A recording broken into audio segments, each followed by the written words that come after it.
Good evening.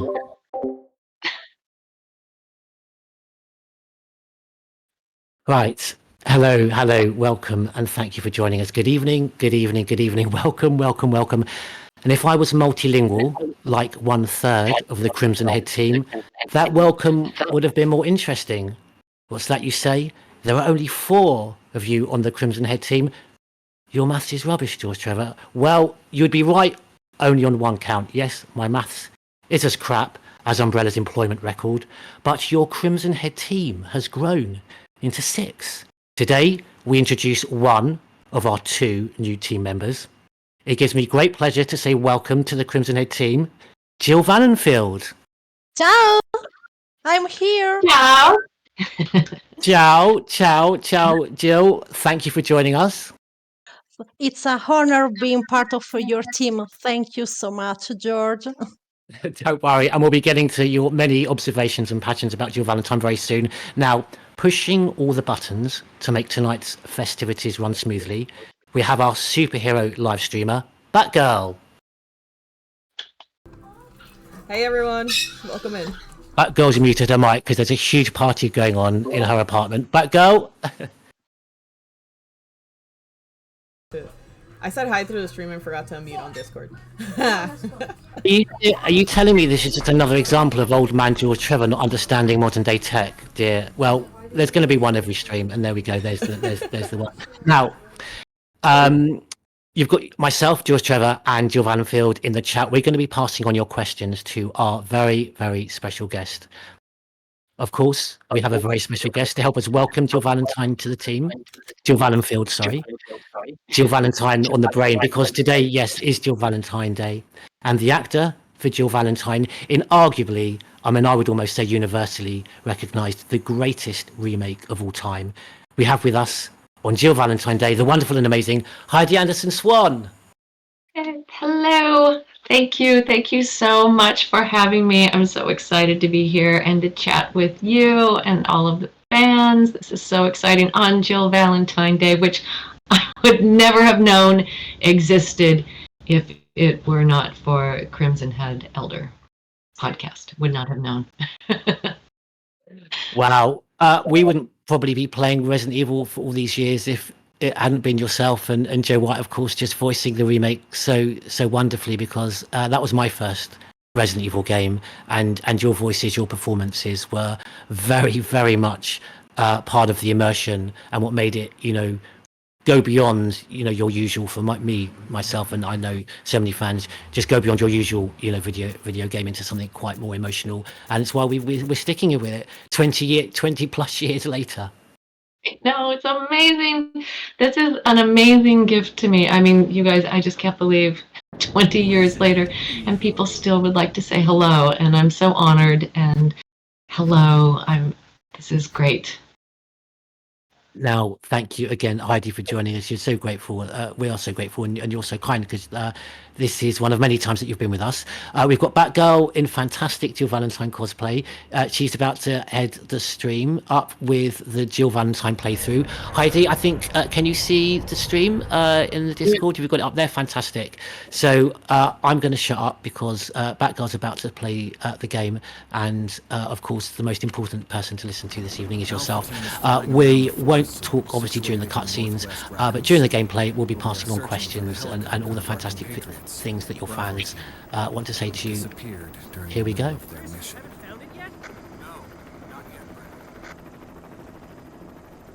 Bizarre murder cases have recently occurred in Raccoon City. There are outlandish reports of families being attacked by a group of about 10 people. Victims were apparently eaten. The Bravo That team was was my sent in to voice? investigate, but we lost contact. Look, Chris. Bravo team's helicopter was a derelict.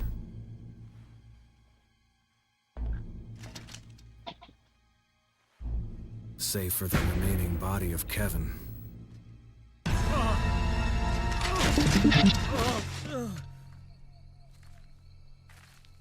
We continued our search for the other members, and it turned into a nightmare.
This way.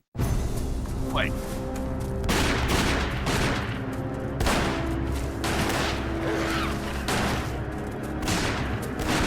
Damn it! Make for that mansion!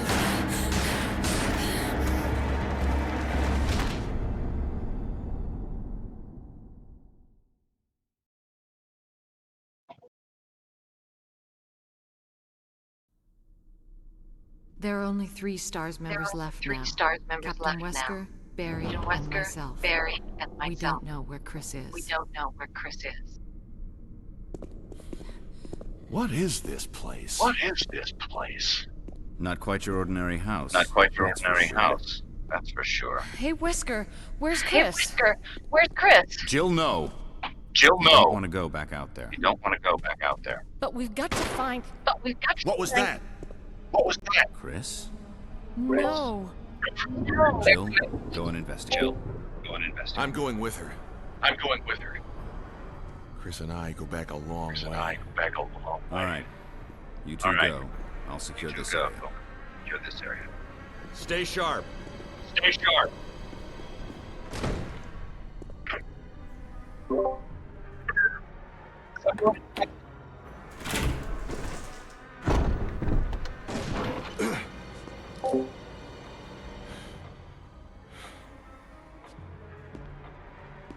A dining room.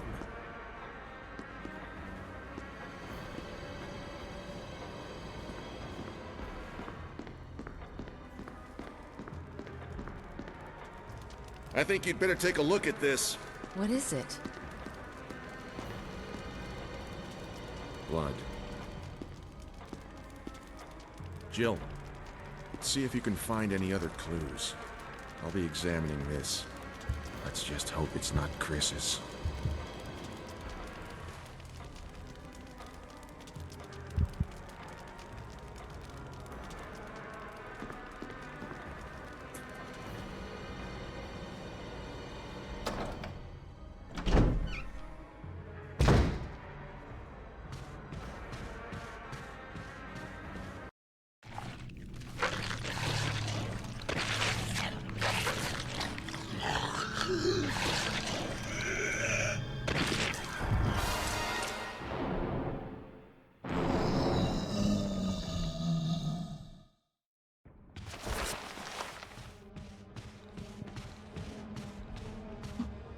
Okay. All right, so I can't believe your dad let you watch that. Barry! What is it? Look out! It's a monster! Yes, hi. Thank you, everyone in the stream. Please, I know you've got our backs. Just let us know how the audio is. Let us know if you've got any echo, if one or two of us are too loud or too soft.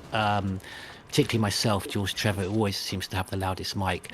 Most importantly, please let us know if you can hear Heidi okay. Heidi, yes, you were just saying you can't believe our new member of the team, Jill Valentine-Field's father used to watch that. Jill, any comments, Jill? Well, I love this game. Is the best remake ever, in my opinion. Of say Resident Evil, I say also, I don't know, for example, Project Zero 2 remake for Wii, or I don't know in this moment, but I really love this game. Wesker! Well, people in the chat are saying that most of our parents bought us these games. Raccoon Citizen saying so. Absolutely. I can't wait to hear Jill say ciao. Yes, because of course I think eager listeners will hear that our new member has coming all the way from one of those countries in Europe that actually does get the sunshine, all the way from Italy. So you said that was quite a special moment, Jill, when you heard Heidi utter that infamous line. Oh, here we go. 1 second. You're on screen, I can't Jill. figure it out. Same here. Chris and now Wesker. There's not much we can do. Not much we can We do. can search for him separately. I'll investigate the dining room again. Okay, then. I'll try the door on the other side. This mansion is gigantic. We could easily get lost. Let's start from the first floor. Okay. Oh, I almost forgot. It's a lockpick. You'd make better use of it. Thanks. I may need it. Okay. Listen, if something happens, let's meet up in this hall. Got it? Okay. Probably you all know that, but there's an alternative cutscenes that it plays if Jill goes behind the stairs. Oh, another cutscene. I didn't know that. Yeah, and there are the same lines, but the cameras are Yes. different. Oh, the camera angles are different. The camera angle, sorry. Oh, that's interesting. Very quickly, I just want to double check, just quick technical thing. Then, Batgirl, people in the stream, let me know. I think there might be a slight feedback, like the sound of the game coming through Heidi's mic. Should I mute? I think it, but oh yeah, well, we want to hear from you as well, Heidi. So only when we're not speaking to you. Okay, but we'll you keep. have to help me and tell me when I can talk, because Well, I don't want to talk at the wrong time. Batgirl's. So- Yeah, no, Batgirl's got your back in terms of that. So, yeah, Jill Valenfield was mentioning that line "ciao," Heidi. So there's a little Italian flavour in the game. Was that something that was particularly in the script, or you ad-libbed yourself, or sort of anything that you picked up on from your life experiences? I would never add that. Would never in a million years improvise, or would have thought to improvise in a video game like this.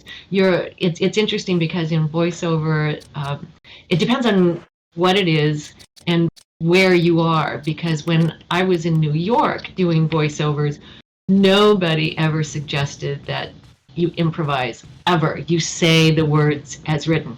End of story. And then when I moved to LA, I would go in and do a voiceover, and they'd be like, "Why didn't you improvise?" And I'm like, "What do you mean?" No, I was supposed to improvise. And so I took classes on voiceover in LA, and Quentin Flynn, who you all have met, he's a very well-known voiceover actor, and he and I were in a voiceover class together, and he is the king of improvisation. He'd be like, "You know, it's Quentin Flynn," and he would, add stuff at the beginning of a script, and then definitely at the end he would throw in little things, and I was like, I can't believe he's doing that. And so I had to really learn how to do that a little bit. So, but in something scripted like this, with animation, I would never ever improvise. So when ciao is there, it was there, and I can improvise how I say it, ciao, or ciao, or ciao, or ciao. You can improvise how you execute it. But I did work in New York in an Italian restaurant, authentic Italian restaurant, and I worked with Italians, and so I got a little used to what Italian accent sounds like. So that ciao. Probably I was being sarcastic, I imagine, with ciao. Wow. Well, you definitely made it very special for Jill Valenfield. Jill, you say you were very excited when you heard that. Yeah, you were very young watching it with your father. Oh, yeah, because my father introduced me to video games when I was 4 years old. It was 2000, and my first video game was Resident Evil 3, but 2 years later it was released a Resident Evil remake for GameCube. So my father bought GameCube just for Resident Evil remake, and a year later Resident Evil 0. And yeah, when I played the Resident Evil remake for the first time and I heard the Jill say ciao, it was so great to hear for a child like me. You're making us feel so old. So great for a child like you. I was well. I want to say teenager. I may have even been past my teens when I first played this, but oh, that's fantastic. It's the right age for playing Resident Evil. It's me that I was a kind of really. I don't know what you think about this. to be Sorry. fair, I started around the same age as you did, but with Great! the original Resident Evil. My dad was a fan of the series, and yeah, started at 6 years old, I believe it was 96. Yeah, it was around 4 to it could be from 4 to 6. Yeah, Another mate for that. yeah. That's really surprising to hear, but I guess not. I guess it's not that surprising. So other people were playing at that young of an age, playing this game. Well, I'm a bit of a hypocrite because I was very strict in terms of the games that I'd let my son play, and I think when his friends were playing games like Call of Duty, I mean this was in primary school, and I wasn't letting him play that, but he would sometimes watch this game, and I don't know if you would agree, Heidi, that this doesn't celebrate gore. I mean, the one thing about survival horror, of course, is, and particularly if you play like me, you're running out of ammo because it's very scarce, and it's not about how many enemies you can kill or the most bloodthirstiest way that you can kill them. It's more about hiding and conserving your ammo. And I think for me, because I'm not particularly into horror or well, certainly not into gore and zombies and things, but it was the emotional kind of pull for me. Almost like a haunted man, like the psychological horror more. And so I do always get very jealous because I would have loved to have played this game as a 6-year-old. I would have been petrified. Oh, your mic's muted, Heidi, sorry. Oh, yeah. So I would have been petrified too, and I would have been petrified to have my kid play. So I'm really glad to hear that that both Fat Girl and Jill had no negative feelings towards it, no fear. So, but it is really intriguing, that she has. When you play Jill, there's just so many things she's got to figure out. And it's always a family thing because so many people say they come to this game either with older sisters, older brothers, mums, fathers. We've got a fan of yours in the chat. Heidi, Sly the Next says, I've been a fan of Resident Evil and Jill for quite a long time, although I couldn't play these games until I was 16 because I was too scared, too scary for me. Oh, that's so great. And so, sorry, Heidi. Which of the games is the scariest? I'd be interested. Good question. Wow, amazing question. Well, I'll let you go first, Jill Valenfield. What do you say? In my opinion, that I love survivor horror games, it's Project Zero Fatal Frame series, but that's only my thought. Which game in the Resident Evil series? In Resident Evil series, Resident Evil is such a wonderful horror series. It's the father for survivor horror. So every chapter has its way Any good to news? tell survivor horror. Sorry, but this is the Shin. This is It's much safer. the Tell Shin. We'd better Yes, secure this is definitely the champion, absolutely. And people in the chat are saying this as well. Slythan X is saying we make one. I would say, oh, you're on screen, sorry. a can of fizz. It's sure Oh. yellow and mellow things. It's yours. Hopefully you won't have to use it.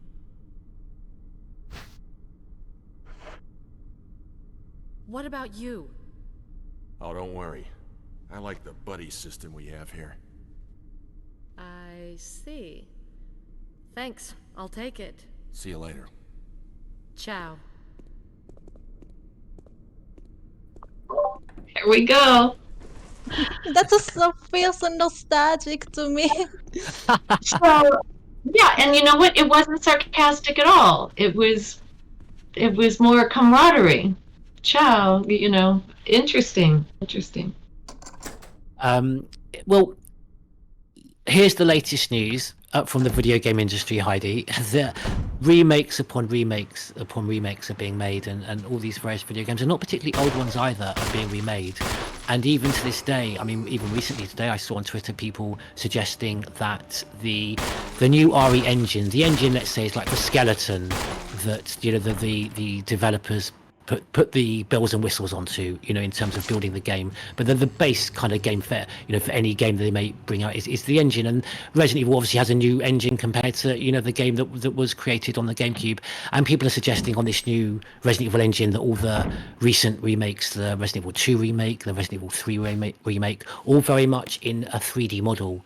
And people are suggesting this game, believe it or not, Resident Evil the remake, occur. They will do away with the beautiful pre-rendered backdrops. I know you're going to talk about that later, because I know you're a big fan of that and the dynamic lighting as well.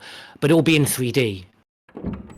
I'm sure, and we will be very much at the forefront of this. People would love to have yourself and Joe White back as voicing Jill and Chris. Should we have that remake? Because I think I certainly think there's more than a 50% chance that it will happen.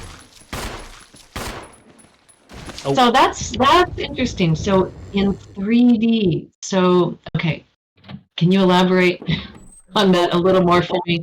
What this means?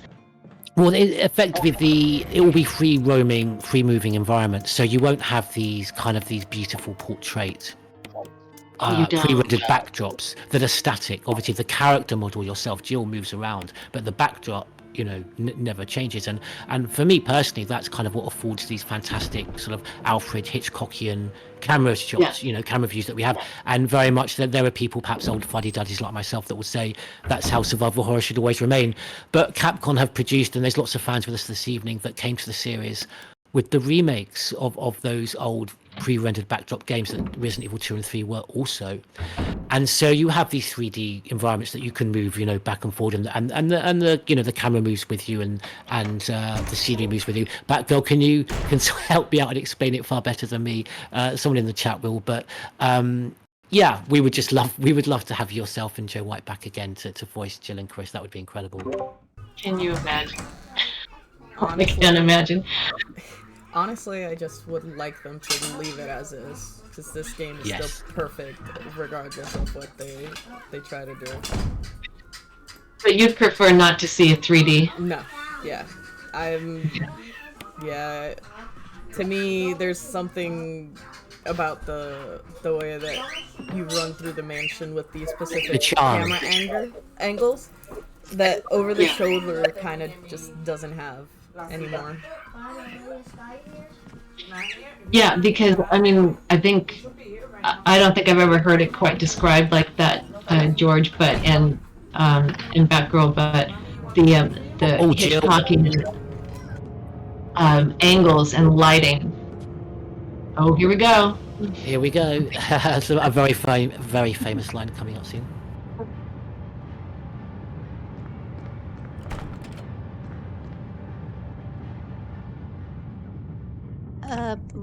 That happens when you meet Barry before you got the shotgun. Yes. See, that's why we have a lore expert on the team. It's interesting. I completely forgot about that. Don't worry. I'm gonna get squished.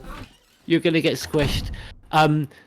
Yeah, depending on what order you play through the game, Heidi, will depend on whether certain cutscenes appear or not. As we got your wonderful Chow line in the Spencer Mansion, but because Jill met Barry earlier in the mansion, he's now not come to save her during that scene where, of course, we hear the line, "You were almost a Jill sandwich." So this is where I die? Well, no, Batgirl had the correct gun, so she was able to get you out alive. But this is where we get to see you throw up on a bathroom floor. So that. Oh, I have to tell you something, and tell me if it's okay, or...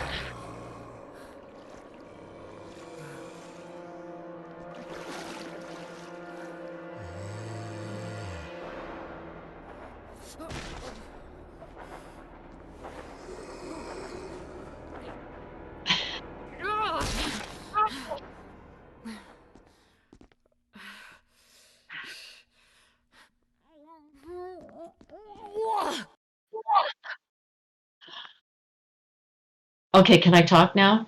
Oh, yeah. Well, I had a high school that my son went to about a mile away. The drama teacher there, he took drama one year, and his teacher is such a lovely lady. And last year she said, "Will you come and speak to my acting and writing seniors and talk to them about the career that you've had?" And so I said, "Yes, of course." And so I came and I showed them a cutscene, and I showed them that cutscene, Resident Evil, and I described what it's like to be a voiceover actor and to, come up with different ways of throwing up because they're going to choose.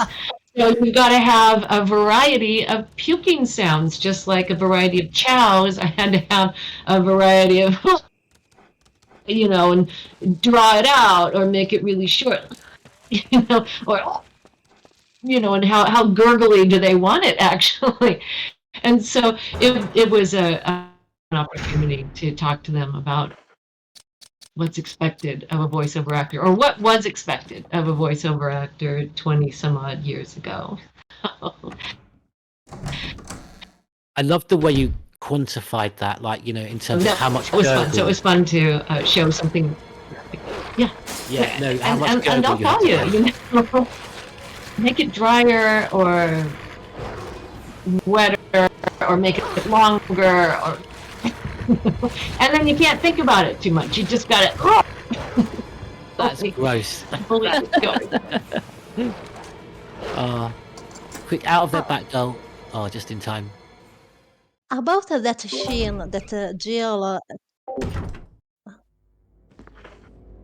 I'd like to point up the amazing Jill's curtain development she had through the series.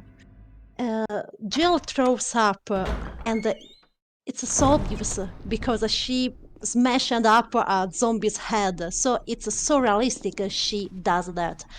But then we see her in Resident Evil 3 and Resident Evil Revelations that she puts her hand into a bioweapon without hesitations, because that's the great character development Jill has through the whole series.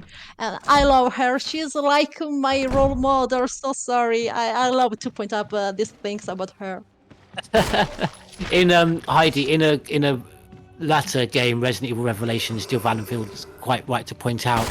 I think the character development that she kind of gets used to the ickiness of stuff. So don't worry, you became more hardened over the years to the point where you were actually able to put your hand into a sort of a horrendous sort of kind of soup, biological soup of slime and guts and all sorts of revolting things. You became more hardcore when it came to guns. You became more hardcore. Oh, geez.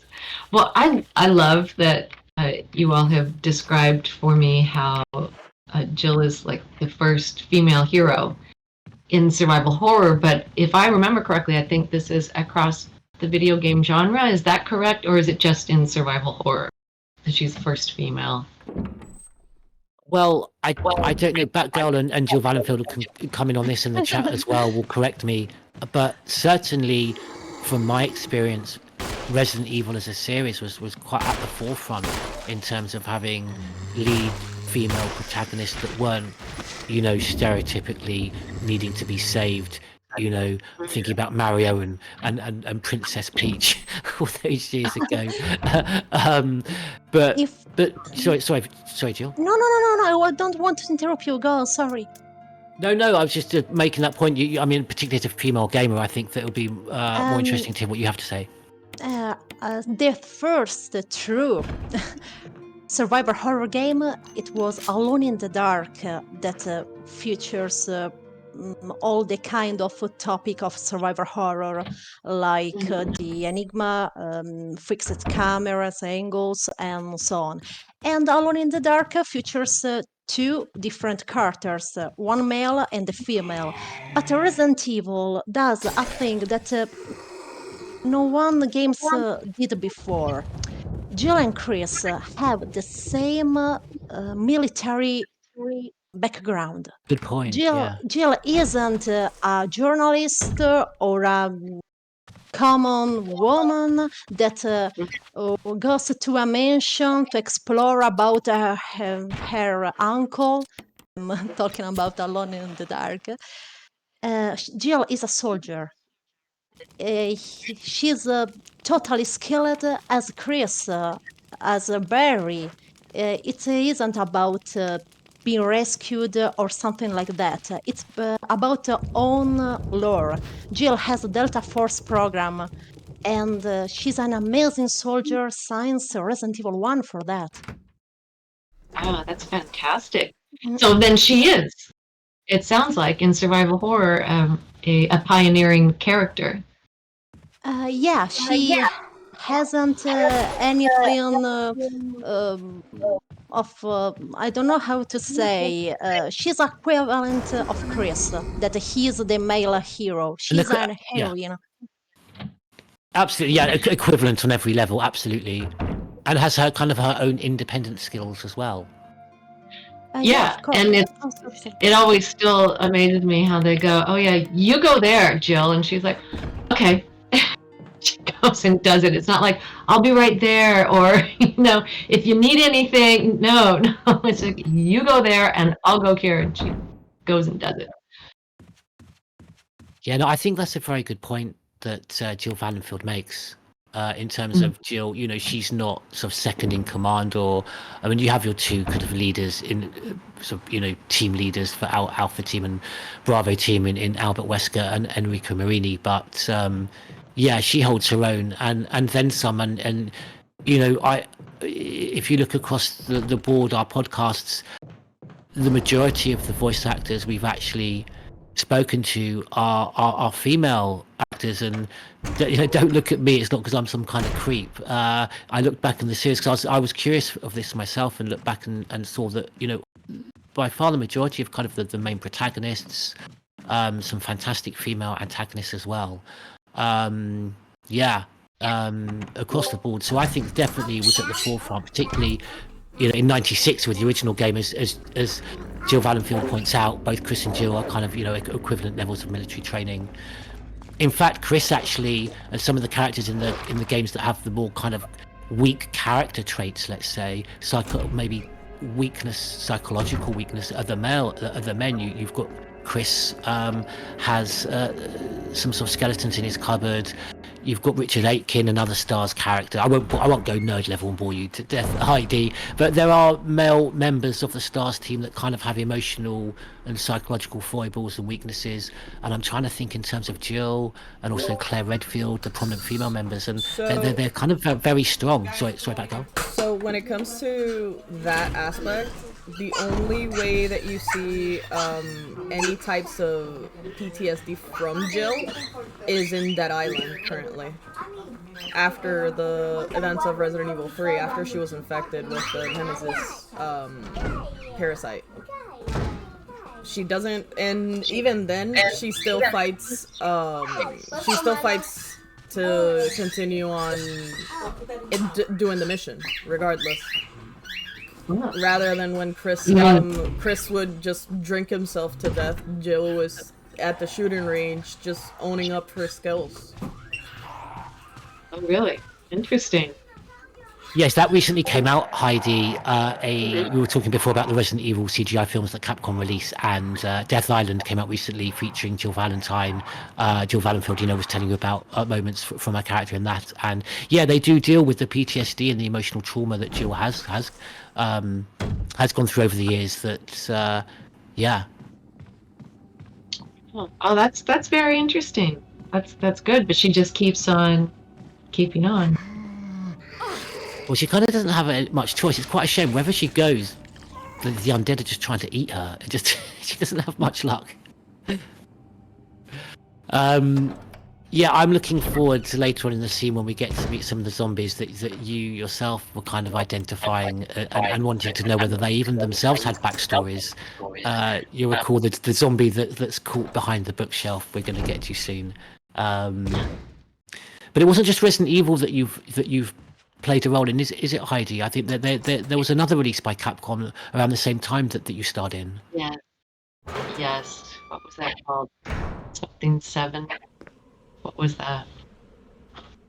that was PN7, I think it was called. Yeah. It was released because the GameCube, there was this very kind of auspicious release of multi-titles, like AAA titles, which Resident Evil was one of them, that Shinji Mikami kind of announced at this big game show. And yeah, I think, was it BN7? People in the stream, please correct me if I'm correct, if I'm wrong. Yeah. I mean, and it's interesting. I think about I don't think about it that often, but I think about it sometimes, especially with the writers and actors strike recently, and it just makes me think about these days and when we didn't know that video games were going to be the hit that they are. PN03 in 2003. Yeah, there we go. Yeah. Yes.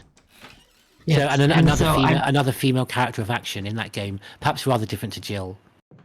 Oh, very different. Very S&M leaning, I think, Oh, well, didn't you? But, Sorry, when we've spoken to you before, didn't you mention you were quite surprised? You weren't expecting some of that aspect, and it took you by surprise a bit. I think when I saw a cutscene from it, I was like, "Whoa!" I didn't know I was quite so like that. I mean, when you see it in animation along with the voice, it was quite, yeah. I was a little taken aback, but I did it. I went for it. They said, "Do you want to just do this while you're here?" And I just said, okay, and now looking back, maybe I should have done something different, checked with my agent and some other things. But I didn't, but I did it. Well, I think there should be. Sorry, you go ahead. certainly picked the winner, though, with this game, Heidi. And I imagine at the time you wouldn't have been aware of, maybe, or were you, in terms of the whisperings or the sounds on the set that you were hearing from maybe the developers? And I'd be interested to know whether any of the Japanese developers from Capcom were over, in the sound booths at the time. But I just wondered if kind of, was there a palpable sense that this was a very serious title, that they had to get right with it being a remake, and the 96 version being so seminal in terms of the survival horror genre? Or were you just really, not aware, as maybe someone that wasn't a gamer, and not expecting, obviously, for you to be speaking about it 20 plus years later? I don't think there were, and correct me if I'm wrong, you'll know better than I will, but I don't think there were gamers in 96, were there? Or 97, 98, 99, 2000. Because video gaming, that wasn't like a thing until, was it? And help me, people, let me know, because I know that people were playing video games, but not to the extent that anybody expected. So I don't know that gamer was quite a thing. I think you have to go back quite a long time. Certainly it's obviously now far more universal, gender universal, in all sorts of ways, more accessible, appeals on such a wider range to people of all sorts of tastes. But back in certainly, back in 2001, gaming was very much a thing. I think you've got to go back to the 80s to kind of that sort of stereotype that perhaps, sort of 12-year-old boys like me that hadn't discovered girls yet, were playing video games in our bedroom, and it was only, boys that played video games. And that was probably quite a myth to quite a certain extent. Anyway, well, to that point, I did get bullied for being a gamer. Oh, really? Yes. Because you were a girl gamer? I was a girl gamer. I got bullied for liking video games. And especially horror titles, which was hilarious. How did you just, that's something you did at home, right? Yeah. How would they know at school? You just talked about it at lunch? Yeah, you would just, one of your friends would bring up a game up, and you would just, oh yeah, I played that! And they would just be like, what? My friends would all engage with me with, like, the conversation, but the other people were just like, that's for boys. Like, the rest of the girls were just go like, that's for boys. And I'm here like, Oh. if it was just for boys, there wouldn't be a female protagonist. And that was always my go-to because I was always big on Claire Redfield, and Resident Evil 2 was one of my all-time favorites. So I always went back to Claire. I was like, if I wasn't meant to be a gamer, then they wouldn't have made Claire Redfield. Or Jill. For that point. Good point. And then, did that make sense to your friend?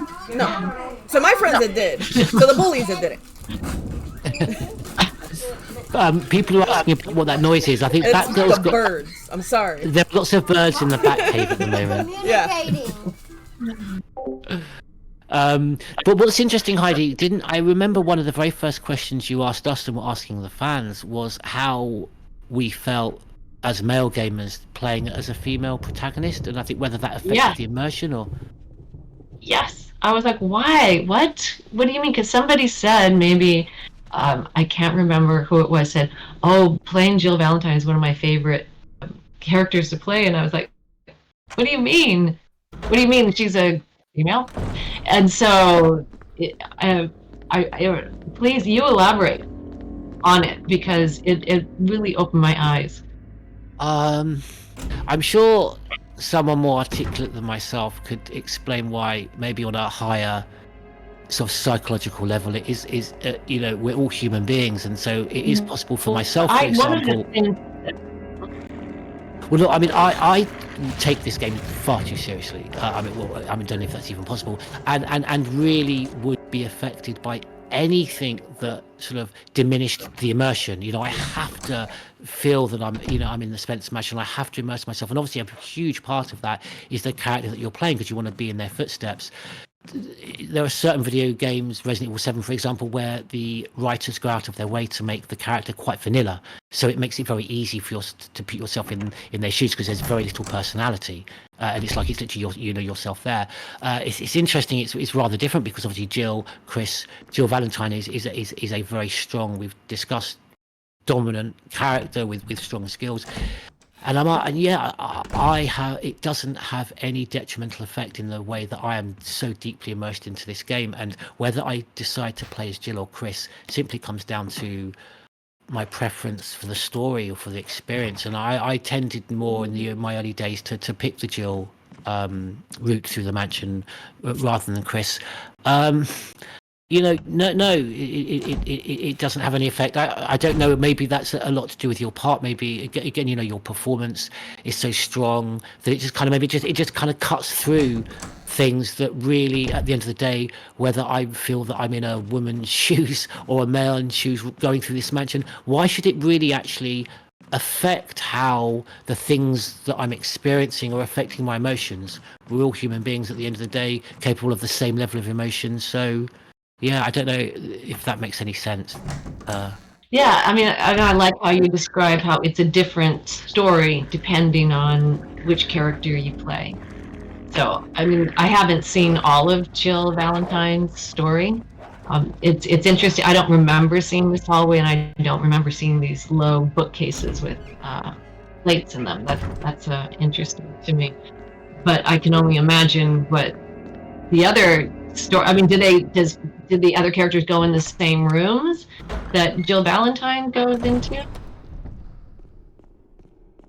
Jill, would you like to answer that?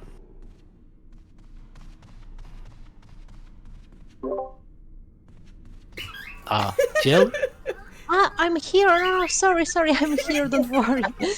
No, I just felt I've been talking far too much. No. It's really topic that I feel, because back in my childhood I didn't know anything about the difference of being a woman or a man. If the woman is weaker than man, I really don't. I didn't feel that because of video games. Video games really. It really are a huge part of my life that teach me that a woman can be tough as the man. So I really didn't see any difference. Oh, a bug! That was a great bug. Sorry. I've never seen this. before. That was really So fun. because in the late 90 and the early 2000 years, there were so many horror games that features female characters.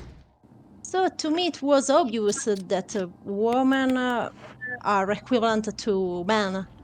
That's no differences. Okay. Yeah. Oh, Oh, what that's great. lovely. Yeah. And Heidi, if you Mhm. play as Chris Redfield, Joe White's character, you you go through the same journey and you go through the same rooms and you have to perform the same actions. But you, for example, aren't as skilled as Jill with a lockpick. You are not the master of lock picking. Okay. So you have to find these special keys to open certain rooms that Jill can just easily lockpick herself.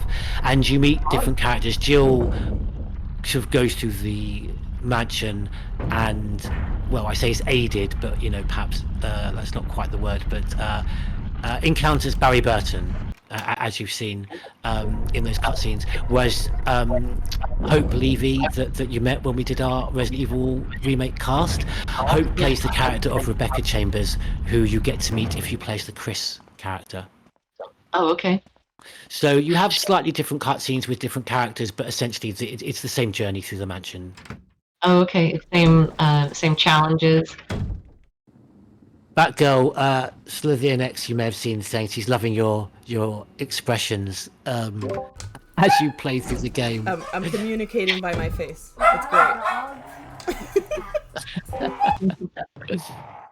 And don't worry if anyone's getting a bit. I mean, we're not. By the way, Batgirl, don't worry. People in the stream, awesome Kitty Zombie saying she loves the birds, but you should hear. Sorry, there's Batgirl. a little theory, but I like to say about that this location because there's a picture, one of my favorite painting ever, that Judith ed Oloferne. Sorry, I know in Italian it's a Caravaggio work, and I love that Resident Evil series has so many famous art painting of art that really exist. Oh, and so Sorry, I don't want to interrupt anybody, but I really want to point up that thing. No, that's a So- very good observation, Heidi. You'll be maybe interested to know that apart from the one that we've just walked past, which is a lovely painting of two knights, one piercing, one through the head and the other through the stomach. We'll get to that in a second because, interestingly, it's part of a puzzle. Aside from that one and maybe one or two others, the majority of the paintings that we get to see in this game have their real life counterparts. And as I didn't realise, I knew they were very famous artists, but Jill Valentine's just pointed out Italian artists as well, Jill. But real life, very famous, very historic paintings. Oh yeah. Oh, I didn't know that. I didn't know that they were. I guess that shows my ignorance. And so, did we pass the one that you were talking about, Jill? No, it's pretty easy for an Italian student. I was because here in Italy, art is very important for our country. So Caravaggio, we needed to study him. We were forced Okay. to study him. So when when I was in high school, I attended the art high school. We'll point it out again. Oh, here's Jill. A little Jill scene. No, Forrest, I'm so sorry for him. So point it out again for me and Heidi and Batgirl. We missed that. If Batgirl's in that room again, point those paintings out to us again, Jill. And all you didn't interrupt anything important. I was just pointing out that if anyone in the chat feels guilty about being frustrated with the birds, don't, because you should listen to the way Batgirl talks about those birds. She's not precious at all. She wants to literally barbecue them up. I'm quite shocked, actually. Well, actually, not the one that was singing. There's one that actually sings and it's really nice, but the parrots. Oh, it's the parrots you despise. Parrots are the ones that I want to make into soup. But my mom won't. Crikey. Parrot soup? Oh dear, Yeah, Slovenia thinks that we love the birdies, so don't listen to grumpy George Trevor. It's Forrest. Oh my god. Oh god. So I have to tell you. Yes. I have to tell you before I forget. I met up with Joe White a few months ago to sign the to sign what the box for the, what was it? It was the Scotch? 25th anniversary celebration of the series in the form of alcohol. Yes, whiskey, a reserve whiskey from Japan, and Joe and yourself signed it, and the rest of the cast of Remake signed that whiskey box, which we thank you so much. We auctioned off on that stream for able gamers. Ah, that's so great. That's so great. And what an opportunity to meet Joe in person. I'd never met him and just talked to him. It would be like meeting you in person. After having spoken over the years, having, our voices together over the years, but never having met. And so, I mean, it was so much fun to meet him and chat with him. And we talked for a long time, and he's just, I mean, in 3D, in real life, he's just a lot of fun. Super fun. Oh, you've got a cutscene up here. Sorry, Heidi. There are monsters. What did this to you? A big snake. And it had to be poisonous. Poisonous? Richard, hold on. Bring me serum. I saw some, but didn't bring any. I'll go Can you get mute it, your okay? mic, Heidi? Sorry. You're gonna make it. Thanks. And that was Chris Redfield with a hurt. Oh, that's fine, Heidi. You can unmute now. I think during the cutscenes, if you mute your mic, I think chat can kick me up the bum and tell me to shut up if this isn't correct. But I think during the cutscenes, there's an ever so slight echo coming through from your end. But please unmute now, because I'm going to shut up in a second. Because I was just going to very quickly point out what you were saying. Sorry, what you were mentioning before, Heidi. I think the great thing about this game is that it just brings so many different fans from around the world of different ages, different perspectives, and we're just all university. I was saying in the intro, I wasn't sort of being disingenuous just to hype it up. It really is arguably one of the best remakes of all time. Well, I can see why. I mean,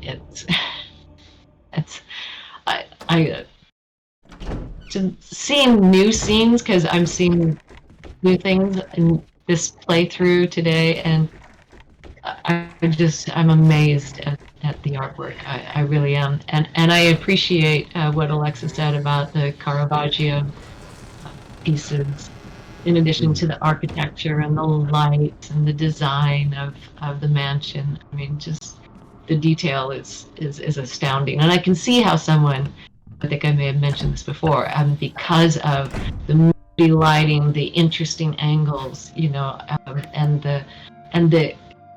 the detail of what's in every room, I can see how someone would completely get lost.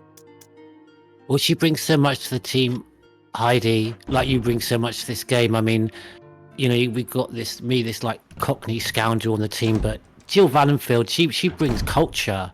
I knew I did have an idea because of some people in the stream may have heard these names, sort of long-standing community members that used to go through this game with a toothpick and bring out observations to the fans.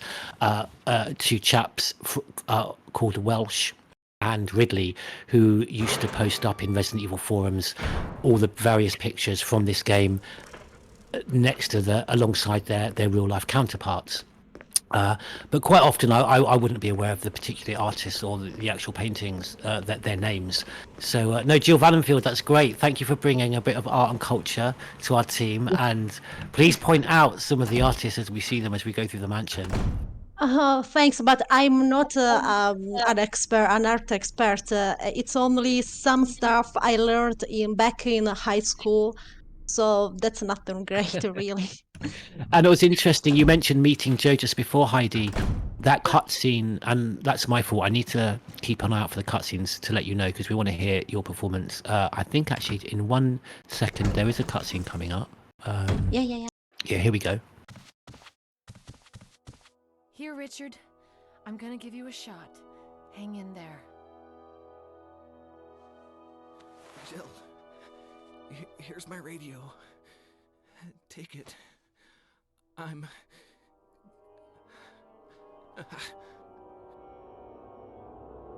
Does it ever not hurt?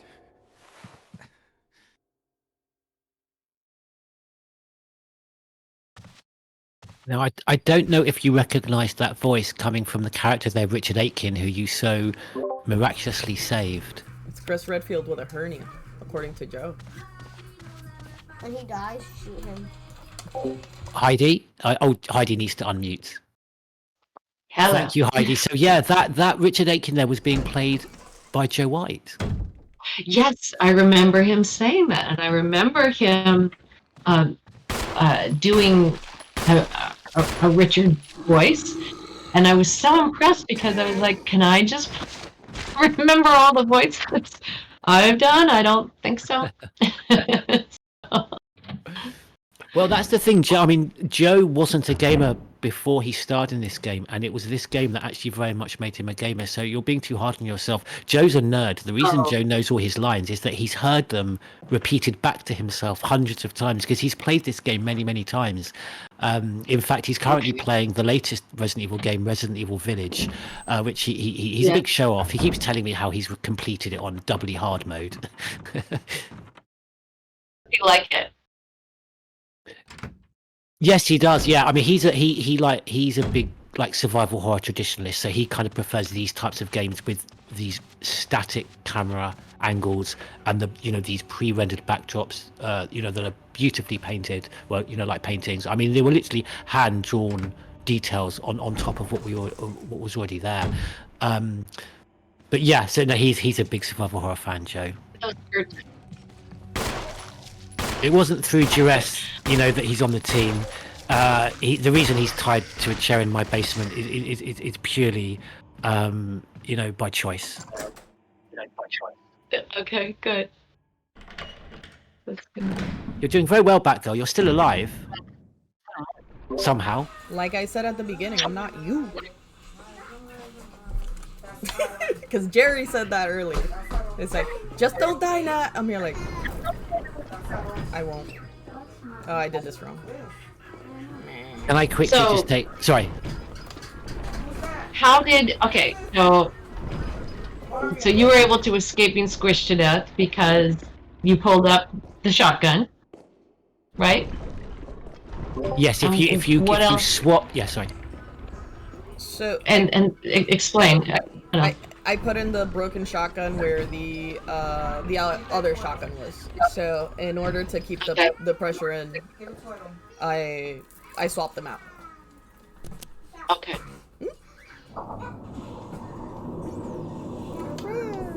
A very little trivia about Richard's lore, because I'm mad about Resident Evil lore. Richard is the one that give the radio to Jill or Chris because he is the communication item expert in Stars. That's why he's the one who holds the radio. Oh, he's a communications expert. And then Heidi, And you're she's- the only... Mhm. No, Sorry, go ahead. I think you pointed. Sorry, Heidi. I think you pointed this out that during that scene, they're identical in that Richard gives a radio to both Chris and Jill, but it's Jill that swears when it's broken, rather than Chris. Oh, interesting. And then, so is it possible to not save Richard? Oh, Is it possible to- very possible. I almost quite enjoy doing it sometimes because I'm not a big fan of Richard. GT likes to kill him. If you don't get the serum, the cure for the poison that's infected him from the snake bite, if you don't save him in time, I think you get 5 minutes. Jerry, Bloody Eye Jerry, who's in the chat, I think pointed out it's 5 minutes you get to kind of run across the mansion, get the serum, and then give it back to Richard. Also, Okay, and he- if you play the randomizer and you go grab the serum, there's a chance that you're gonna encounter Yawn in any other room if you play the mod that I play in. And there's possible for him to just die because you need the serum because you encountered the snake before. Okay, but I don't know if you know, Heidi, Batgirl's referencing the fact that I don't know how she does it. I mean, I'm bad enough at this game. Just there's a randomizer modification you can get to this game, so no matter which sort of no matter where you go, it's just randomized which room that you It changes enter. where your enemies show up. Like, your enemies get scattered around. So it makes the playthrough a little bit more interesting. Oh, so it makes it so that even if you're an expert on the game, Yes. you can't anticipate Yeah. it's coming. Yeah. Okay. It's crazy. It's absolutely crazy. Oh yeah. And I've so only when beaten did- it once with the randomizer. And I couldn't save Chris. Sorry, Joe. And so when did randomizers become a part of the scene? Ever since the modding community has started to play around with the Resident Evil series. Because there's a few of them already out there. Because I think there's one for Resident Evil 4, if I'm not mistaken. Snake Never Dies in the chat points out, yeah, you know, Heidi, you get endless replayability. But what's also interesting is I think about the amount of times, and people in the chat may want to comment on this, how many times I've played this game. Well, I don't use the randomizer, and it still just never gets stale. And that must be because, you know, your performances, the atmosphere, just everything about this game. I've been playing it since 2001, and I still play it to this day, and I'll pick it up and I'll play it over some of the more recent titles that perhaps... Oh, really? Yeah. Yeah, I mean, just looking at the way that they showed the floor at the in the entryway, and what that the sheen on that floor and how that's different from marble in a different scene that's being lit. I mean, it's just really amazing. No, the lighting, I mean, it's a beautiful looking game as well. And it's interesting because the original in 1996 was very bright, kind of quite garish colours. And I mean, some gamers will disagree, and people point out that may have played towards the kind of the sort of the horror of it, that it was all kind of sort of very bright. Personally, I really kind of like this almost haunted house type aesthetic that then allows you to have that dynamic lighting and the, you know, the flickering of the candles and illumination when you get the cracking of the lightning outside. Yes. Yeah, and then, you know, look at the difference between the stainless steel and the tiles in that kitchen, the glass here. What's going on with Jill in the stream? She's kind of bugging out. Is that going out live, Batgirl? I don't think it is. I think that's just Twitter mucking up. And is this Jill's point of view, or is this the point of view of a zombie? Yeah, this is the point of view of something that's very nasty and evil and smelly coming to get Jill.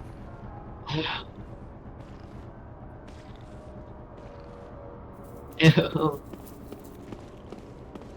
It's amazing how just one enemy can put you in danger so hard. It's Yes. amazing. Oh yeah, I before that all the time. Literally, yeah, just one single zombie, because I think it lulls you into a false sense of security. You kind of think, you know, they're not rushing at you, and that's another aspect about this game I love. You know, you think, oh, they're just shambling very slowly towards you, but yeah, very quickly you can become overwhelmed and, you know, run out of ammo. And I think also what's fantastic is that you have these very tight claustrophobic corridors. So you do suddenly very quickly go from, oh, you know, I've got this distance between me and the zombie, and it's moving slowly. I've got this, I'm at ease, and yeah, and then suddenly you have to reload, and yeah, the thing's on top of you very quickly.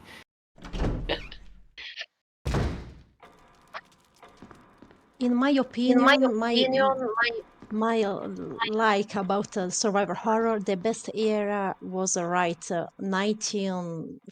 2000. There were so amazing games which totally scare you with a little things, and it was amazing. Heidi, I'm sure I've asked you this before. I can't remember, but have you ever had an attempt of playing through this game yourself? No, no, this is it. this is it. When I watch him on, when I do a Yes. stream, when I do an interview, you know, before the first interview that we did, I think you told me to look at the cutscenes on YouTube, Oh yes. and that really blew my mind. Oh, so that was the were you not shown? Sorry to interrupt during the recording sessions. I suppose at any later date you weren't shown anything. No, nothing. So yeah, so I had no idea what to expect, and also it kind of blew my mind that there was my voice on YouTube. It was like, oh, that's me right there. I hear me, and that it's been there for a while, and I had no idea. Wow. So I mean, the whole thing just kind of blew my mind. Oh my! Oh, where did that crimson head come from? Bloody hell. I've never seen one there before now. How did you get that?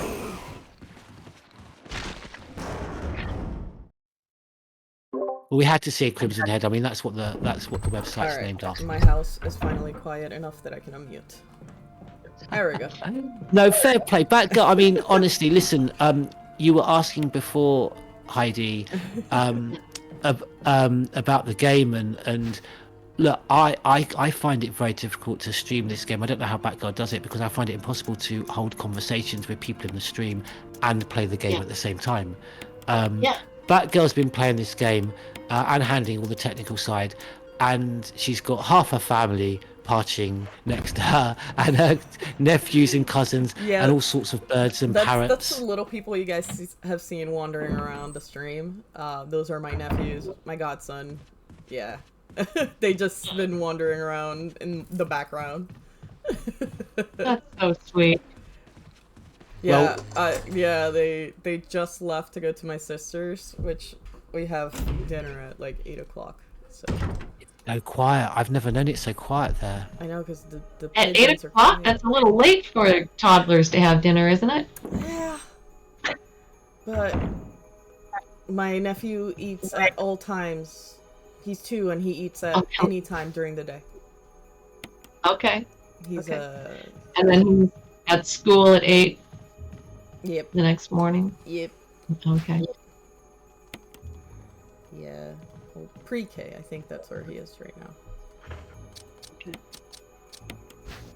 now. Has your I'm sure your son must have played this game, and you shot up massively in your cool status.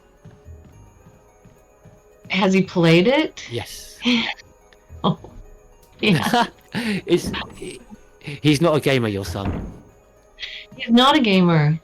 The only game that he played 2 games.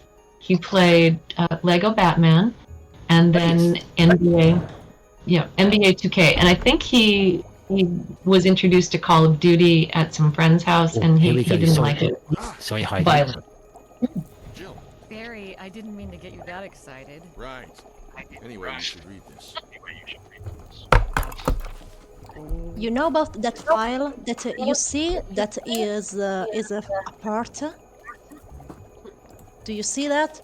Yes. It's a bit's been torn off. What do you make? Oh, just one sec. Well, Just one sec. I guess we were right about this mansion being quite unnatural. You have a way with understatements. Where's the part that's torn off? Well, my only guess is that it was the most important part, and somebody didn't want anyone to see it. Let's continue our investigation. Sorry, I'm stepping away for a second.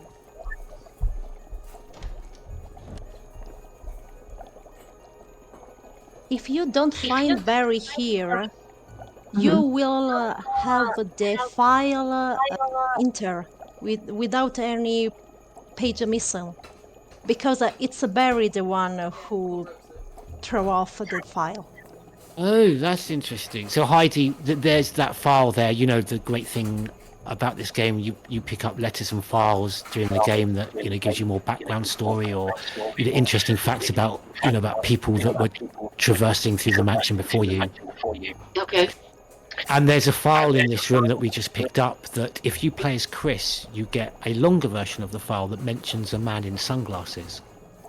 Whereas if you go into this room with Jill, you almost always meet Barry, as I do, and it's mentioned that a bit of the file has been torn off. The bit about the man in sunglasses has been torn off, and that's because Barry is being he's being Wesker has got his family and is he's under duress. Okay. And he's being blackmailed and working against Jill and working against Chris for the antagonist Wesker. So it's Barry kind of clearing up after the guy that's overshadowing him and keeping his identity secret. But that's an interesting point. Jill points out that if you go into this room without meeting Barry, then he doesn't get the opportunity to tear that piece of paper off, and so you get the long version of that file as Jill, which I didn't know. Jill, I thought you only got the long version if you play as Chris, but you can get it as Jill if Barry's not in the room. In the original Resident Evil, you can not find Barry here as a Jill, but in this moment I don't remember exactly if you can do that in Resident Evil Remake. Sorry for this missing moment from mine. It's a sin for me. Sorry. No, but it's an interesting point that you make at the end of the day, that yes, if you go into this room as Chris, then you get the full version of that file without the bit But about the man I'm and stuff. sure, I'm totally sure, in original Resident Evil, so the one from '96, also as a Jill, you cannot find here Barry. I think If there's you a do chance that you some can't- different changes. I think there is a way that you can't find Barry in here. I'm not 100% sure.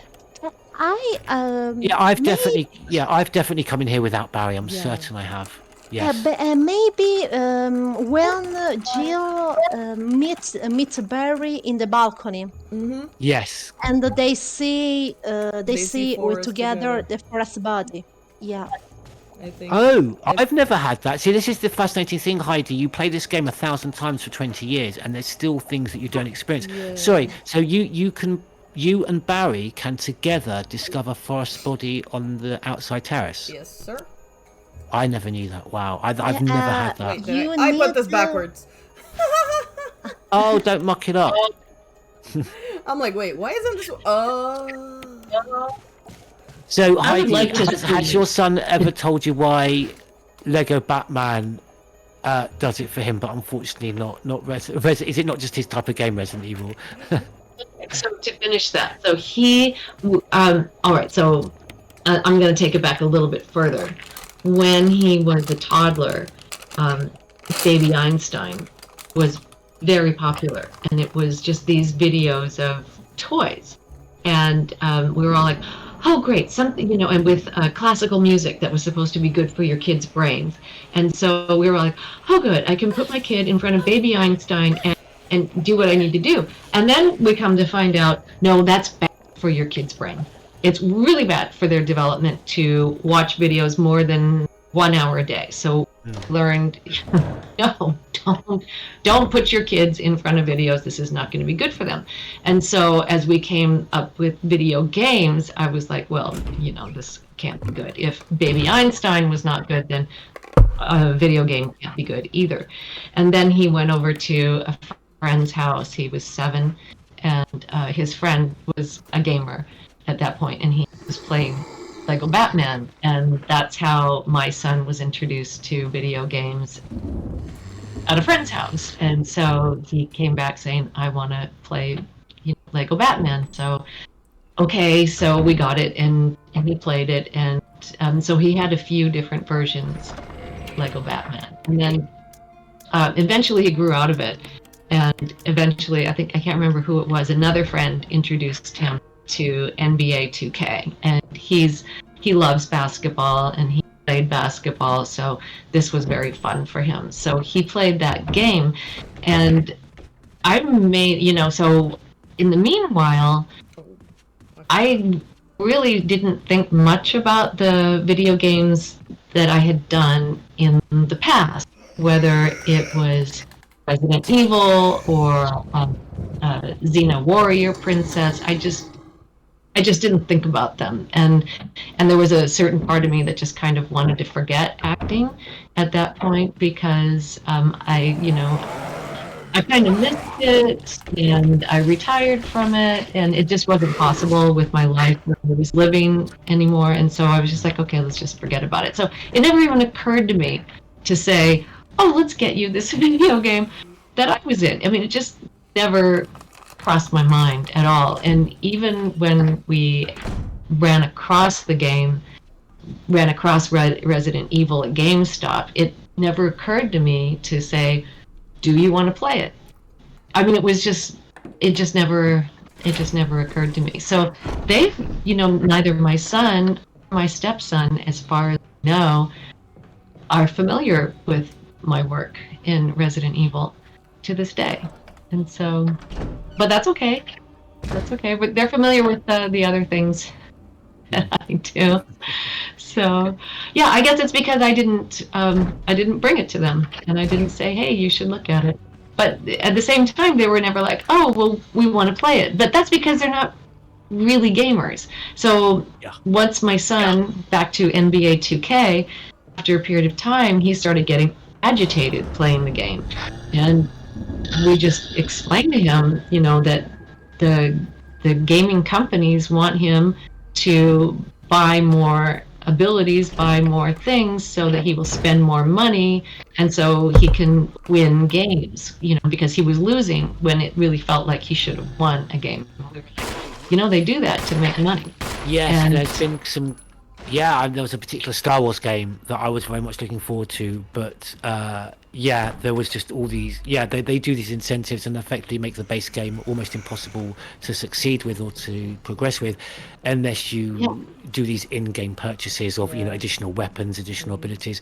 Something I must say that Capcom I'm not aware really that this has been something that Capcom have ever done before. I know there was some rumblings about the fact that the recent downloadable content, the additional kind of bonus episodes, if you like, Heidi, for the most recent release, which was a remake of Resident Evil 4, talking about those remakes again, Resident Evil 4 was remade, and they brought out additional content for that, which was I think it was $7.99 over here in England, so just a little over $10. But no, there were no in-game purchases. Effectively you gain your additional abilities and your additional weapons to completing tasks in the game, completing puzzles, and so thankfully that's not something that Capcom have really been guilty of, certainly not in the Resident Evil series. Yeah, not with the Resident Evil series, but I think they've done it with Monster Hunter, if I'm not mistaken, the online version of Monster Hunter. I'm not 100% I was sure, thinking of Monster Hunter, that's why I was trying to cover my back. Thanks, Nat. Yeah, I think there's a few areas in Monster Hunter that you need to it's those microtransactions that just kill it. So that's interesting. So once he understood that they were trying to get more money from him and it had nothing to do with his skill, he stopped. He stopped playing. Yeah. And then he's never been a gamer since then. So, interesting, huh? Yeah, I thought maybe there might be a little curiosity to play the game, that his very cool mum stars in. But, I can understand as well. He's not in the gaming universe, so he does, or especially not survival horror, and so he's not aware that people even, I mean, he might have heard it vaguely somewhere here and there, and he just started following me on Twitter, so he may see some of the Twitter back and forth, so. Yeah. Well, you were asking before, and it's not just across this series, it is across the whole video game genre, that Jill Valentine is such an iconic figure. There are people that don't play Resident Evil that would have heard of Jill Valentine and know exactly who Jill Valentine is. And of course, the fandom is never at its most passionate unless they're articulating their desire for Jill to star in the next installment. There had been some rumblings that she hadn't been in the more recent previous titles, and so she came back, right? I mean, they brought her back. Yes. She did. Okay, so tell me who the actress is as or where was, and what did you all think? Jill, do you want to Sorry, start with that one? I haven't heard. Sorry. Who is the latest actor for Jill Valentine, and where has she popped up? Because obviously she's popped up in the remake of Resident Evil 3 a few years ago, and of course in the recent CGI movie release Death Island. It's Nicole Tompkins. Tompkins. She's the new voice actress of Jill and model of Stunting. Sorry. So I met with Nicole Tompkins. She was really fun. She's great. Yeah. Oh, great! You did a stream with Nicole. I did, and in fact, I think I see her on today. Yeah. Over here on Discord. So of course, so that's great. So, but not since there hasn't been another game since Nicole. Jill's last video game for Timeline. So Timeline was Resident Evil 5, which was released into 2009. While Resident Evil Revelations was released in 2012, but it's a prequel, and she was voiced by Michelle Ruff. Okay. Michelle Ruff is quite big in the anime world and voices many anime characters. Okay. And it was interesting because during that performance, I think Michelle Ruff is fantastic. But she was particularly directed by the voice director during Revelations to be very stoic and unemotional, which is quite interesting. Because I don't know, I mean, were you given any particular direction in terms of the emotional level Jill was coming in at? Like I say, Michelle Ruff during Revelations was particularly instructed to kind of hold back and be very stoic. Yeah. Yes. And I was given the same instructions. I was told that I was, because as you know, I'm very sensitive. This portrayal, Jill is sensitive and she's very strong, but she cares about her team. She cares about who she's with and what she's doing. And the performance I was giving, she cared too much. And so they were like, no, you've got to pull that back. She's got to be much stronger than that. She's got to be, matter of fact, and let's go, And so that was, I was glad to get the direction, So I did it to the best of my abilities. And so I think probably they wanted to go further with that. It sounds like Michelle Ruff.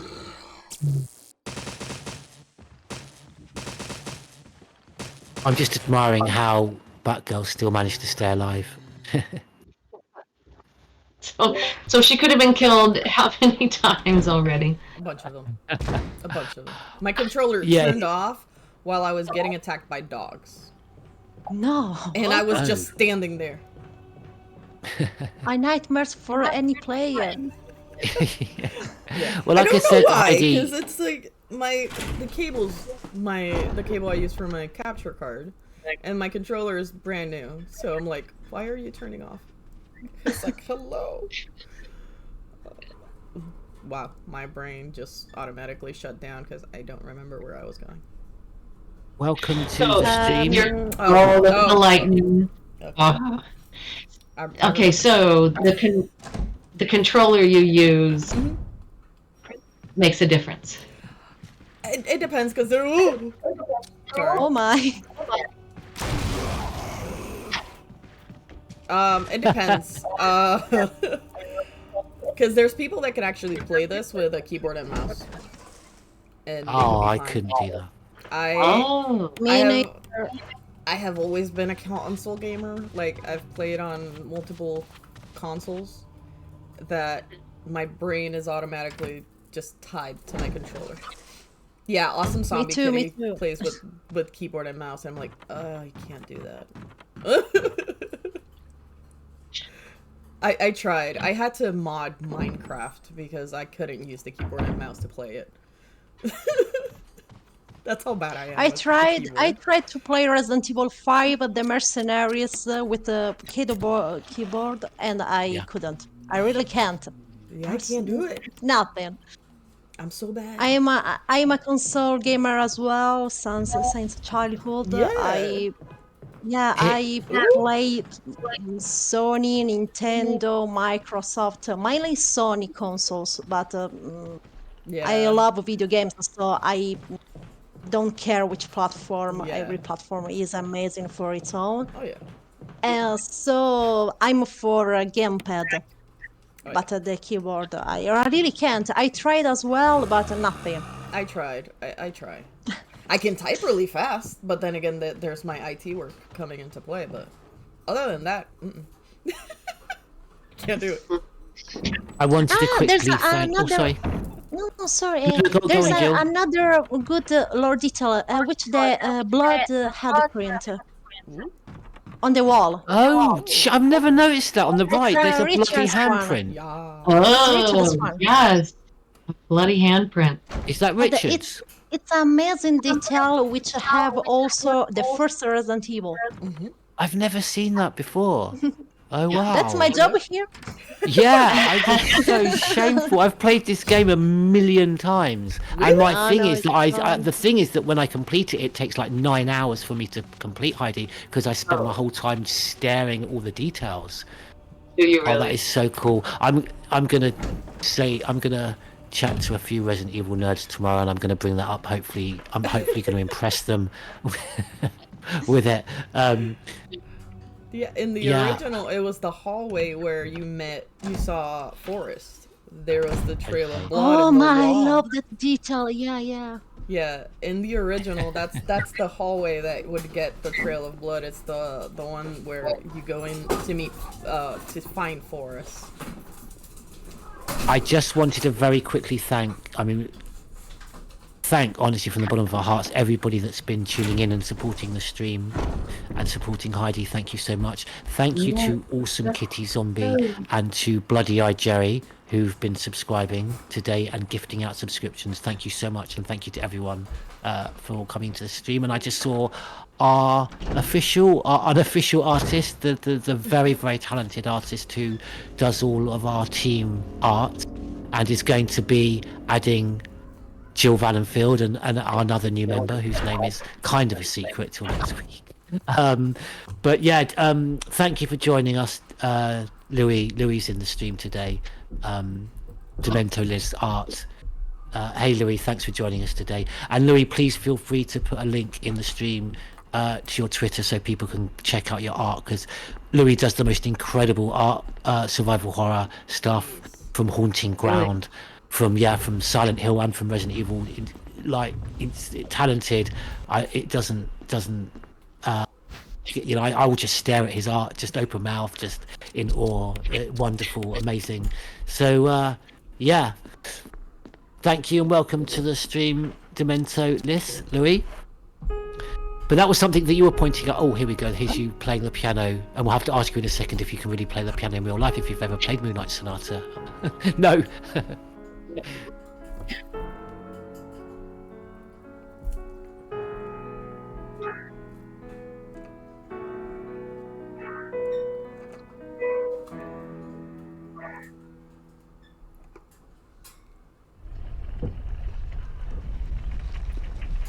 But that's Chopin, right? Yep. I love Chopin. Moonlight Sonata. I I think it it's goes really well with the atmosphere, doesn't it? It does. I mean, in that it's dark and sad, but it's lacking urgency, I would say. But yeah, I know it's interesting you say that. I mean, you're far more an expert than me because I only knew the name. I didn't even know it was Chopin. I'm ashamed to admit. But I've always commented on the tracks of this game, the scores that I particularly like, that aren't. I don't warm so much. I don't gravitate to the ones that are quite, like you say, quite urgent and quick, and like, you know, they often play when the player has a time limit to, you know, kind of get from one section to the other, and it's very quick and, you know, as I say, like you say, stressing the urgency. But I really like the tracks that are quite melancholy and sad and haunting. Yeah. Yeah, and the from what I've learned here and there over the years is the backstories are so sad. Oh, crikey, yeah. I mean, there's a file we find in this room, particularly. This is where I got my avatar name, the George Trevor. Here it is here, the George Trevor diary. Very, very sad. 11 days have passed since arriving on this estate. How did I end up like this? A guy in a lab coat brought me a meager plate of food and said, sorry to put you through this, but it's for security. Why the hell am I reading it? You're the pro. Would you like to read this, Heidi? No, you read it. You're doing well. Oh, no, go on. You read it. Unless you no, read no, it. It's your character. Come on. Channel your inner George Trevor. That's when it hit me. It all makes sense now. If there's another file that's coming up, Heidi, we'll have to let you, if you want to, of course. Only if you want to. Okay, You'll have to get you to it's a read it. female part, sure. Okay, then. There are only two people who know the secret of this mansion, Sir Spencer and myself. If they kill me, Sir Spencer will be the only person that knows the secret. This is so nerve-wracking. I can't read it. Heidi Anderson-Swan. You're doing great. I know I'm gripping the couch in tension. Right, but for what purpose? It doesn't matter now. It's too dangerous here. My family. I hope they're all right. I've decided to escape. Jessica, Lisa, I pray you are safe. How could I be so careless? I lost my favourite lighter, the one Jessica gave me for my birthday. Now it's going to be that much harder to escape this dark place. November the 13th, the date when my fate was sealed. My aunt was hospitalised just 3 days before that. Jessica and Lisa said they were going to visit her. I wish I could be with them. But wait, even as I'm writing, my memory is coming back to me more vividly. Just before I passed out, I remember the man in the lab coat said something like, most likely your family is already. I pray for their safety. Somehow I managed to get out of that room, but getting out of this mansion won't be as easy. I have to get past all the booby traps, tiger eyes, gold emblem. I have to try and remember for my own sake. Wow. That's so amazing. Amazing. And I've got to tell you, Heidi, the files that involve his daughter and his wife, Lisa, and Jessica, you find files where they're imprisoned by, Sir Spencer, the overlord of this mansion that George Trevor designed for him.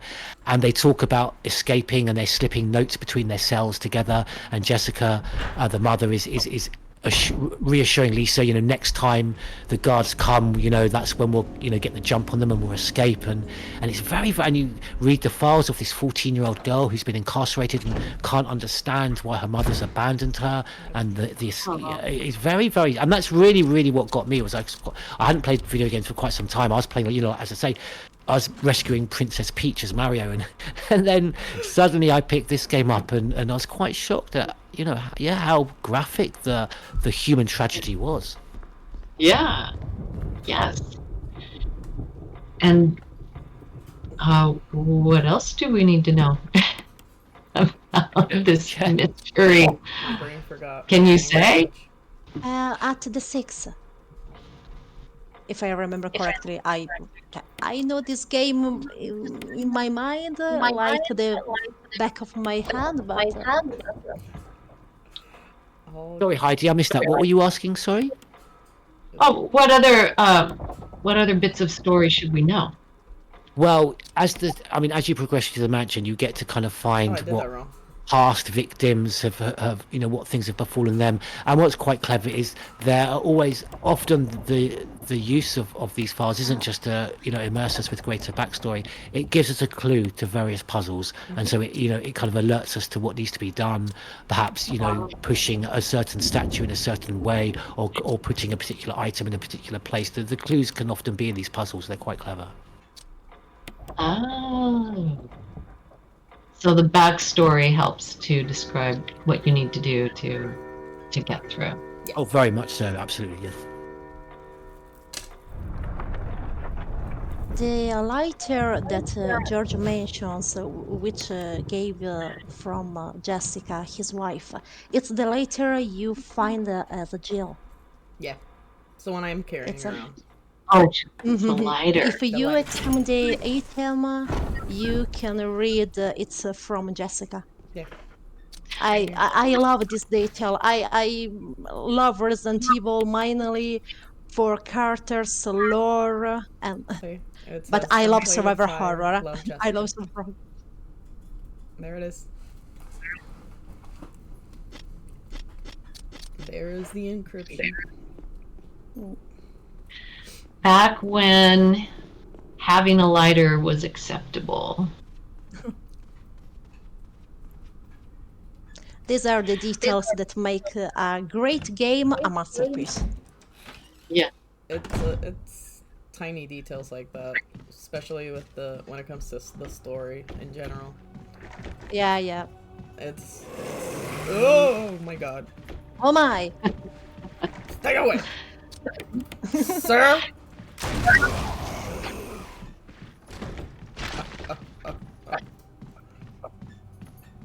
Sorry. There's also certain files that connect to other games, to other aspects of this game.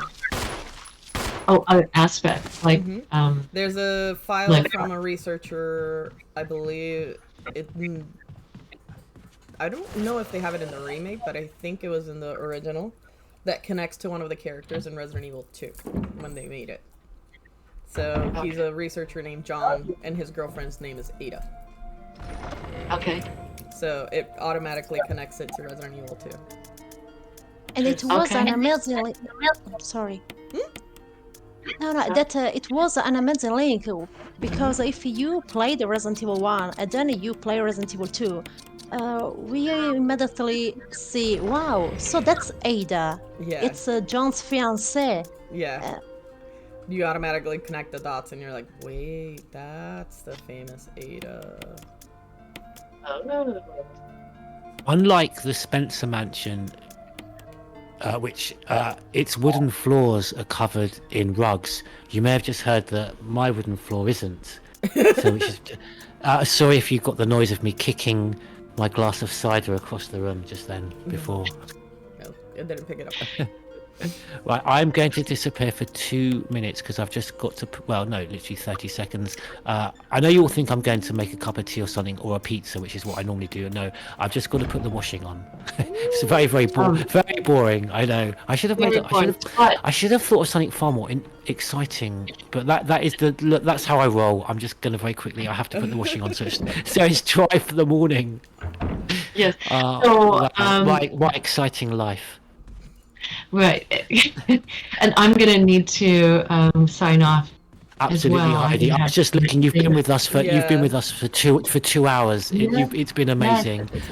Just before you, very quickly, just before you go, and if anyone in the chat would like to ask Heidi a question, I know we've been getting many comments, Heidi, about just people who that they really do love and really do appreciate the performances of the other actors. We've mentioned Jill Tompkins, of course, but many people that are saying that you really are their favorite Jill. You're the Jill they grew up with. You're the quintessential Jill Valentine. I know that's very much the case for myself. So you're a friend of the webs. Can you hear me okay?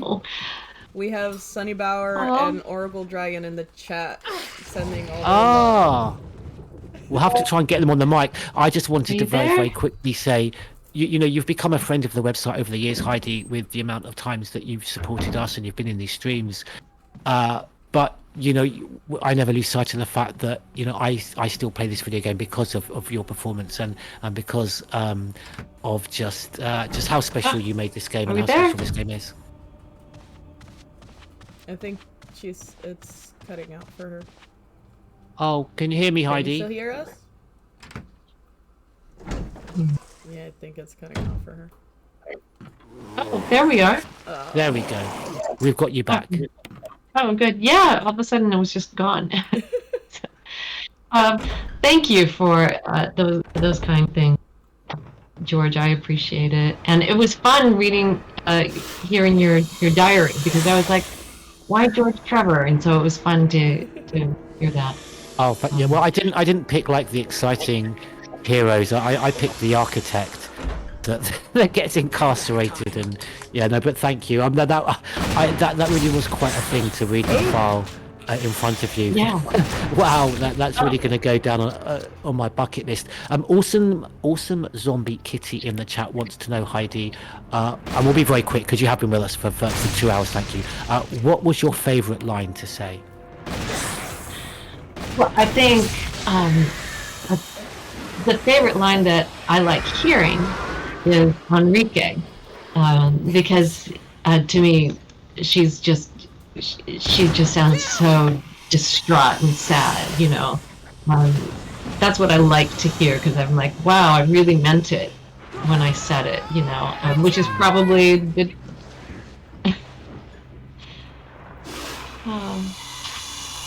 And Arkham Knight 001 wants to know if you ever attend any cons, any conferences. So I haven't yet, but Joe White did bring something up, that there was a request for the two of us to go somewhere together, and so we'll see. We'll see. We might be doing an experience together, and that would be my first ever. And I said, I told him, I texted him, I said, honestly, I'm so glad you will be there, because I would really want that, you know. So we'll see. I might be having my first one this spring. That would be awesome. I know that Joe White behind the scenes has been trying to get together the cast of Remake, and yeah, please everyone keep an eye out on the Crimson Head Twitter feed and our social media feeds, and of course Heidi's as well, because we'll be keeping you very much updated on that. That would be fantastic, Heidi, to see you, because it was such an enjoyable experience for us to hear you and Hope Levy, Peter Jessup, of course, and Joe White, when we had the whole cast on. It was absolutely fantastic. And you mentioned Enrico, of course, as well. Enrico's actor as well. It was great to have you all on. Yep. Yeah. Yep. Yeah, really great people. Here's another big difference that kind of makes Chris seem like a wimp and Jill a badass. Yes. Chris faints if you're poisoned by the snake, and Rebecca has to save him. Jill runs over to the other room to get serum for herself. She doesn't faint. She does it for herself. She doesn't faint. Oh. Yeah, I like that. I need serum. It's fun how, you know, and I like how these lines come back to me and like, oh yeah, that sounds familiar. So thank you all so much. Alexa, it was Jill, it was so nice to meet you. And Batgirl, it was so great chatting with you and George. What a fun Thank afternoon. you, Heidi. May I very quickly add, I mean, everyone in the chat is so appreciated and so valued. I'd just like to very quickly point out, we have someone in the chat, Heidi, who was the gentleman. He is a gentleman. He might think I'm always busting his balls, but he is a gentleman. In the chat, the gentleman who introduced and kind of got in contact with you for us, who used to be, who until he managed to free himself and untie himself from my basement, was a member of the team. We have Sonny Bauer in the chat, so I'm sure you'd love to say hi to Sonny. I said yes. He's the first one that reached out. Are you Heidi Anderson from Resident Evil? It was. I'll never forget that. I'll never forget that. And then he introduced me to you, and then I got the email from you, and were you saying, do you know that people are looking for you? No, I didn't know this. So this was really great to find out. Well, just before you go, we've got a hype train in the chat, which means that everyone's very excited and everyone's been generous and subscribing to the channel. So please, guys, let's get this choo-choo hype train going. Thank you. Thank you so much. I tell you what, if we get a hype train, I promise I won't read another file. But Heidi, very quickly before you go, where can your fans find you on social media? Because I know that you're on Twitter, aren't you? Yeah, at Swan HJA, and let me just say right now, Quentin Flynn told me I had to get on Twitter, and I was like, oh, do I have to? And he said yes, and so I didn't know how to put my name down, and I really should have just said Heidi Anderson-Swan instead of Swan HJA, but here we are. All these years later, that's what I did. So Swan HJA, and then there's A Night in Jail.com is the book that I wrote with my brother, and we made it into a short film and a play, and the book is available on Amazon. And talk about dark. If you guys like dark things, this is a dark story. And then on Facebook, I'm Heidi Anderson-Swan. And on Instagram, I really have not been on very much, but I think I'm there as Heidi Anderson-Swan as well. Heidi Anderson-Swan 1 or something. I could look that up. Well, that's really terrible. That's how long that it's been since I've been on. We've put Instagram. a link to your Twitter, Heidi, in the chat, so everyone will know where to find you. Yeah, it's Heidi Anderson-Swan on Twitter, and I really have to post something there. I just haven't. There's not enough of me because my day is full. So. Yes. Anyway. Well, again, just no one better to spend Jill Valentine Day with. Yourself and the amazing survival horror community that support us and support you. Batgirl, thank you so much for pushing all the buttons that made it work. Oh yeah, that was great. Jill Valenfield, welcome to the team. I'm sure you've got something you'd like to say to Heidi. It was wonderful hearing you two chat about the Chow line. I'm honored to be here, and for Heidi's time, really, for a hardcore childhood fun like me, it was really amazing. Really, thank you from the bottom of my heart. Thank you. It's amazing to meet you, and I appreciate your work. And I have heard, and I don't mean to insult you if you already know about this, but I've heard that people have scholarly work that they like what you're doing, and they do courses and write books about I haven't heard of Resident Evil before, but that would be fantastic. You should. Sounds like you've already done the work, and you could compile it. Well, I'm sure we'll send it on to you. Jill is compiling a video and an article about the Jill Valentine character. Oh! I'd love to see it. That would teach me a lot. I'm going to make that. I really can't wait for it because Jill, it's like a role model to me, really, because my friends back in childhood played as Disney princess or Winx, while I made Jill since I'm able to remember. So I'm so deep attached to her, and I really can't wait to write this article for Crimson Head.